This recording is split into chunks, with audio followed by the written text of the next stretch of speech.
It's been a while. It's been a while since I did some, what do you call it? Episodes. Some interviews on interviews, and I'm really glad I got to meet Elvis Derry. Elvis Derry. Yeah, Elvis Daily. If you don't know Elvis Derry, you don't know the guy who does most of the Odemaya's content. So Elvis Derry. Elvis Daily. Let me just say Elvis.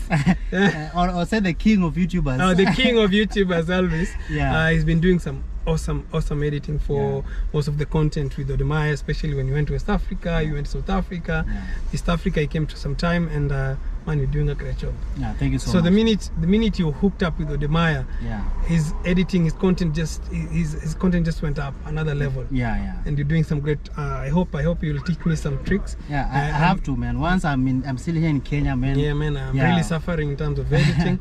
Don't worry, I'm already here, man. So guys, he will be helping me out in my content. I want it to go to another level up. So let's just go straight.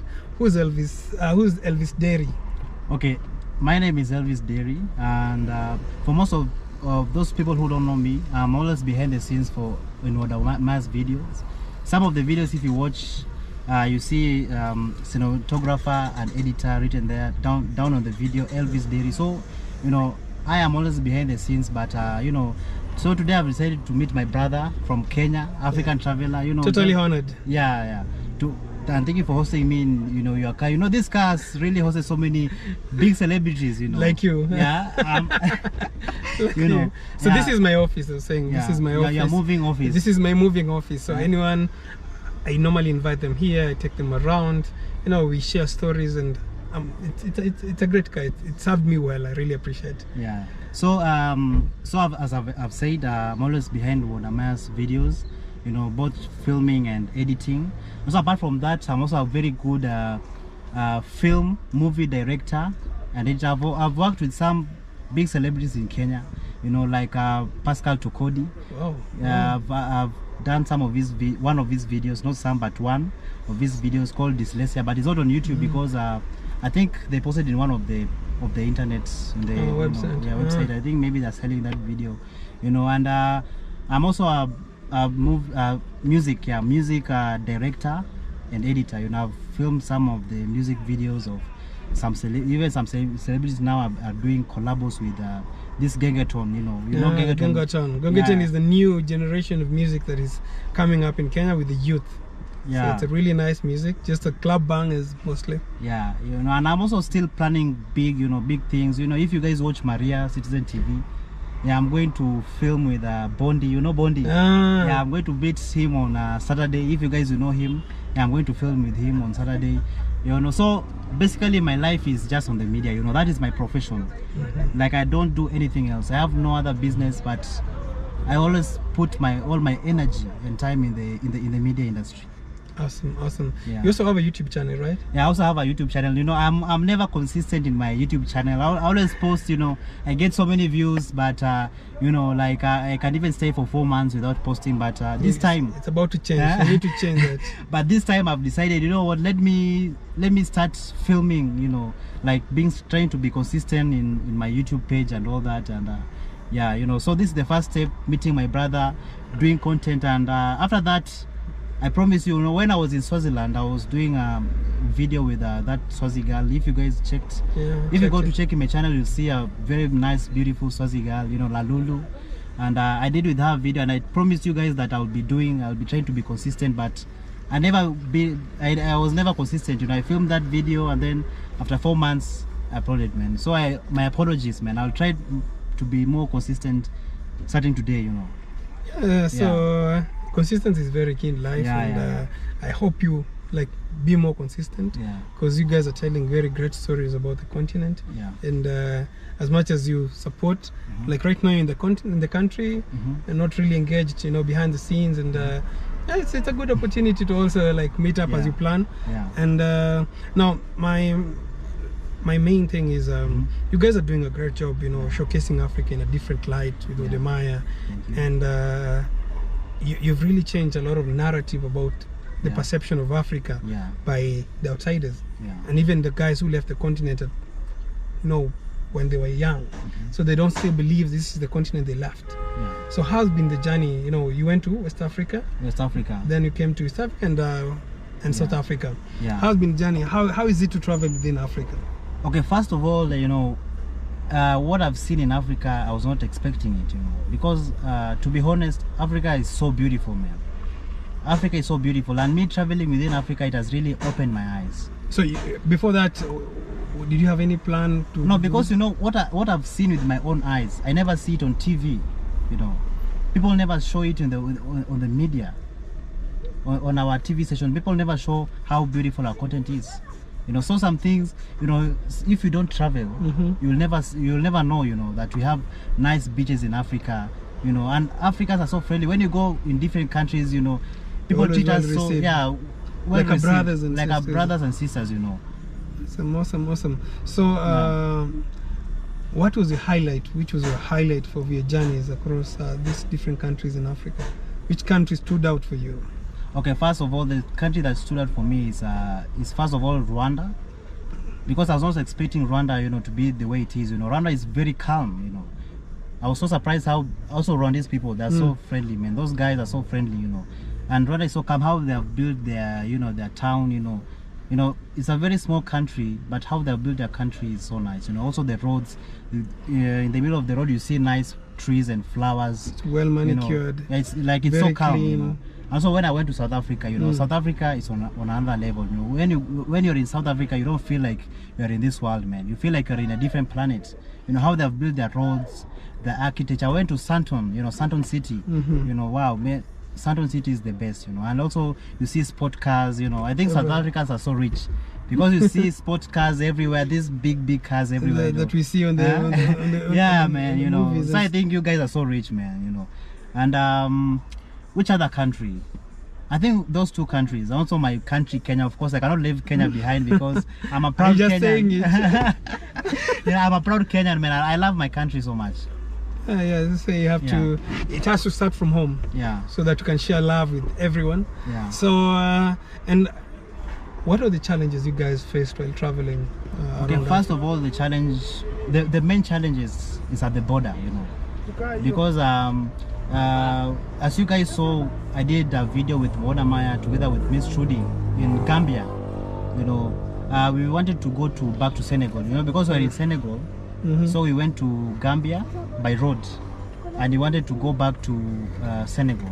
So we went to the embassy, you know, to give them our passports and all that. But I think for Maya, I think for all of us, it is visa free. You don't have to pay it to pass the border. Yeah, because I don't think if Kenyans should pay visa to go to. No, I think it's visa to Senegal. Not really sure. It's supposed to be visa free. No, it's visa free to go to Senegal. So we wanted to go back to Senegal by road from Gambia, but these people, they wanted bribe, you know. They wanted bribe in the immigration office, you know. And I was holding my phone, not this one, but another phone, you know. I was holding it, and the immigration officer said that I was recording them, you know, because, you know, they were asking for bribe, so they feared maybe I was recording them, going to expose them on the internet. And, you know, they came and started fighting with me, you know. He was holding my shirt, you know. They torn my shirt, holding me. They wanted to beat me up. They wanted to take my phone. Even they called the police. But, you know, I stood firm with them, and I told them, you know, you cannot belittle me, you know. And you cannot degrade me, you know, because I know my rights. You know your rights. I know my rights. And I was not doing anything wrong. You're the one who is doing something wrong, you know. You should not be asking for bribe, because, you know, people like that make the African content look bad. Because the visitors, when they come to Africa and you ask them for bribe, it makes all of us look bad, you know. It's some of the guys I've hosted, and the situation is always the same. Yeah. Especially if you come from West Africa and you come to a country like Kenya. Yeah. We usually have these challenges of where police try and extort you money. Yeah. And I don't know, like you told me, it's almost in almost all the countries in Africa, you have the same situation, be it Gambia, be it South Africa. You have this police cruelty, police brutality, and corruption. And I think this is one of the main things that it gets very hard to travel in Africa. And it gives a lot of people like the mentality, like, if I, instead of traveling to Africa, if I have some good cash, I'd rather just go to the West, or Middle East, or Asia, or the United States. So what did you tell the police? Like, what is your message to them? You know, because you travel a lot. Now, right now, you know, so many people are traveling in Africa, you know, because Africa is still an explored continent, and so many people are coming into Africa, you know, and most of them are coming to, you know, to show the positive side of Africa, you know. So if you behave like that, you know, you are giving a bad image, not only to you, but to the whole of Africa, you know. And I think that has to stop, you know. Asking for bribe should stop, you know, because it makes us look bad. It makes Africans look bad, you know. And you know, sometimes when you do that to a visitor, next time that person will not want to come to Africa. Yeah, you give a bad mentality. Yeah, and they will go back to their countries, you know, saying how bad Africans are, just asking for money and bribe and all that. So I think that has to stop, because it's starting to become a big issue that I think it needs to be solved. Yeah, just so. But you know, apart from that, apart from now the police and those asking for bribe and all that, but the people, you know, the citizens are the most friendliest people, you know, I've ever met. Because once you pass through the border and finish with them, and you go now into the country and meet the locals, you always feel at home. Yeah, I always feel like home, you know, because the locals are so friendly, so nice, welcoming, you know. People welcome you in a good heart, you know. People are also always there for you, taking you everywhere, showing you their country and all that. People they are always excited, you know, to see their fellow brother from a different African country coming to explore their country. It's an interesting thing. Yeah. That in every country, which for me stands out, if you find the people with so much love, yeah, you end up forgiving everything. You end up forgetting everything. Yeah. And you always want to come back, because it's about the people. Yeah. And you guys have really connected well in Africa. Yeah. So what happened? So Corona happened and boom, everything went down. Man, you know, when we're in Swaziland, that's the first time we heard about this Corona and all that. But at that time, it didn't reach to Africa. So we went to Mozambique, and then that's the time now we started hearing about lockdown and all that, and so we decided to come back home, you know, because we are hearing airports are being closed and all that. So we didn't want to get stuck in Mozambique. So Wode went to Ghana. Yes, to Ghana. Trudy and I came back to Kenya, you know, and it was crazy because everything happened so. So what is the message to the black, the African, and anyone who wants to visit the continent or come and invest? Because your message, what you guys are showcasing the world is like, we have this, right? Yeah. Like this is still available in Africa. Like, you're changing the narrative. What is your message to them to come back home? Yeah, you know, first of all, you know, my brothers and sisters from the diaspora, you know, Africa is still unexplored, you know, and for me, I would say that bring that knowledge back home, you know, because you can bring that knowledge, maybe open a company, you know, a black-owned, you know, business company and all that, you know, because also when you come here, we all look the same, you know, you will not feel way different, you know, from us, you know. And there's so much opportunities. Yeah, there's so much opportunities for you, you know. So come, you know, bring that knowledge back home, because we need it. You know, this continent needs you, you know. Your people needs you. Come back, bring that knowledge back home, you know, explore this continent, because this is your home. This is your home. Yeah, because like, if I can use Kenya as an example, Kenya is like growing in tremendous you know, level. In 5 years, Kenya, like an area turns to a totally different area in terms of development. And to some extent, the guys who come in a lot to invest are the Chinese, the West. And when I look at most of the videos, guys say, don't allow the Chinese to come in, don't allow this. Yes, we cannot allow them, but we need someone to fill the gap. There's a huge gap. Africa is, as you said, is very unexplored, and we need you guys to come back home and invest. Yeah, because this is because if there's a gap, and someone has to fill it, be it the local, be it an outsider. So we just need the gap to be filled, and it would be awesome, super awesome, if you have the people of your own race do it. Yeah, because it doesn't matter which country you'll go to Africa, you know, because Africa is one. Yeah. Doesn't matter which country, in any country, you can go to any country, you know, settle there with your family, invest there, do business, you know. You can come to Africa, you know, we have so many nice beaches and resorts.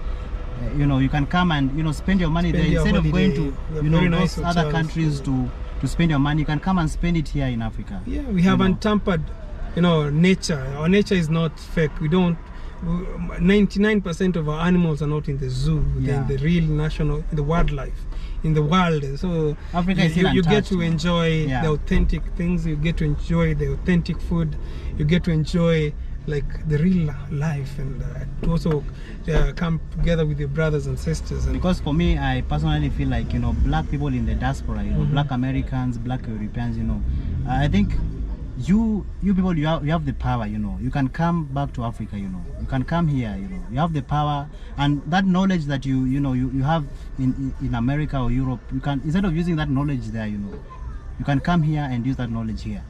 You know, open your company, you know, and give, you know, the local people, employ the locals, you know. You also need the local themselves to invest more in the continent. So over the last few decades, you found the richest black people, the richest black people are more and more, Africans are more and more coming to the limelight, you know. People like Dangote, you know. We have more and more billionaires from Africa. More and more billionaires from Africa. We need them to invest. We still encourage them to invest more in the continent, but there's still a huge gap. They cannot do it by themselves. And you don't really have to, you know, to be a billionaire to invest in the continent. Come explore, come visit the continent, see the available, you know, and some countries is so cheap to live in. Some countries, like when you go to Togo, Togo, you know, Togo is, I think Togo is very cheap, you know, to live in Togo. You know, the food, you know, when you go outside, food is everywhere, and it's not expensive, you know. It's very affordable. Yeah, so many countries in Africa is very cheap. If you have dollars, then you are a millionaire here in Africa, you know. So guys, I just want to say thanks to my brother. Thank you so much. The new handshake. The new handshake. Thank you for this opportunity to share together, and I really appreciate. And I just encourage you guys, keep showcasing Africa in the best possible way, like you guys do, and you'll stay blessed. And I wish, so much. And I will follow you very probably in the near future to visit other continents, other countries in the continent, and. The message to our leaders: just make it easier for us to move from one country to the other. We need to, you know, mingle. We need to make it easier. We need to make. I don't like the youth who are here. Every time they speak about, you know, visiting a country is like, I want to go to Dubai, I want to go to Europe, I want to go to Asia. We want it to be like, okay, my next vacation is in Uganda, my next vacation is in Zambia, Mozambique, is gonna be in West Africa, gonna be, you know. That is the language we have to, you know, we have to. Because, you know, I realize that Africans, they really don't explore the African continent, you know, because so many places, when you, like, let me say tourist destinations in Africa, you never see Africans there. You only see foreigners there, you know. Even here. Yeah, so it is high time. It's high time, like, we Africans, we should take a step. Even Africans in the diaspora, please come and explore this continent. You know, this is your home. You know, we are all one people. You know. Okay. So let me say peace out, guys, and have a nice time. See me on the next one. Thank you.